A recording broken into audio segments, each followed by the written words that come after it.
వాళ్ళు ముగ్గురే మూడు సామాజిక వర్గాలకు చెందిన బలమైన యువ నేతలు గుజరాత్ అసెంబ్లీ ఎన్నికల్లో కాంగ్రెస్కు ప్రబల శక్తిగా మారారు. గత పార్లమెంటు ఎన్నికల్లో తుడిచిపెట్టుకుపోయిన కాంగ్రెస్ పార్టీకి కొత్త ఊపిరులూదారు. ఇప్పుడు ఆ ముగ్గురిలో ఒకరు పార్టీ వీడారు, మరో ఇద్దరు వివిధ కారణాలతో స్తబ్దుగా మారారు. ఏడాదిన్నర క్రితం వరకు ఉరకలెత్తిన యువోత్సాహం ఇప్పుడు ఎందుకిలా మారింది? 2014 పార్లమెంటు ఎన్నికల్లో భాజపా అఖండ విజయమే సాధించింది.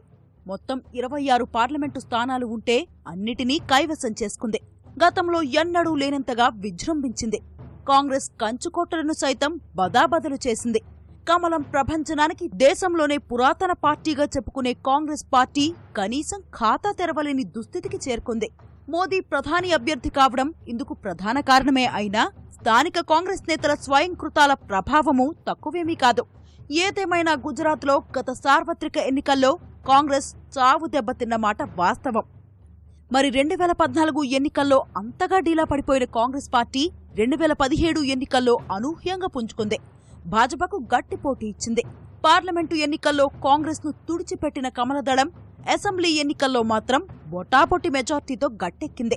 కమలదళానికి వణుకు పుట్టించి గెలిచినంత పనిచేసిన కాంగ్రెస్ 77 సీట్లు సాధించి బలమైన ప్రతిపక్షంగా అవతరించింది.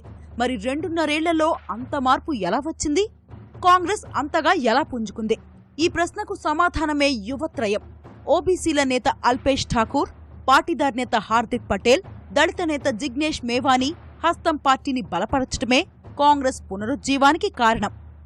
ఇంతకీ ఈ ముగ్గురు ఎవరు? వీరికి అంత ప్రాధాన్యత ఏంటి? వీరు ముగ్గురు 3 బలమైన సామాజిక వర్గాలకు ప్రతినిధులు. ఈ ముగ్గురిలో మొదటివాడు అల్పేష్ ఠాకూర్. ఠాకూర్ సామాజిక వర్గ హక్కుల కోసం పోరాటం ద్వారా ఓ బలమైన నాయకుడిగా, ఓబీసీల ప్రతినిధిగా ఎదిగారు.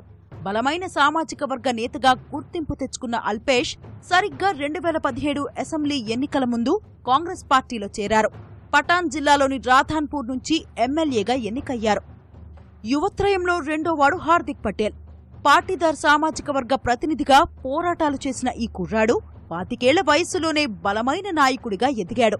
12% ఉన్న పాటీదార్లకు రిజర్వేషన్లు కోరుతూ నాయకుడిగా అవతరించాడు. గత ఎన్నికల్లో హార్దిక్ పటేల్ కాంగ్రెస్ పార్టీకి మద్దతు ప్రకటించాడు. ఇక మూడో యువనేత జిగ్నేష్ మేవానీ. 2016లో దేశవ్యాప్తంగా మారుమోగిన ఉన్నావ్, గోరక్ష దాడుల ఉదంతంలో వెలుగులోకి వచ్చారు. ఆ తర్వాత కూడా కొనసాగిన వరుస దాడులను వ్యతిరేకిస్తూ జిగ్నేష్ బలమైన ఉద్యమం నిర్మించారు. ఎస్సీల నేతగా అవతరించారు.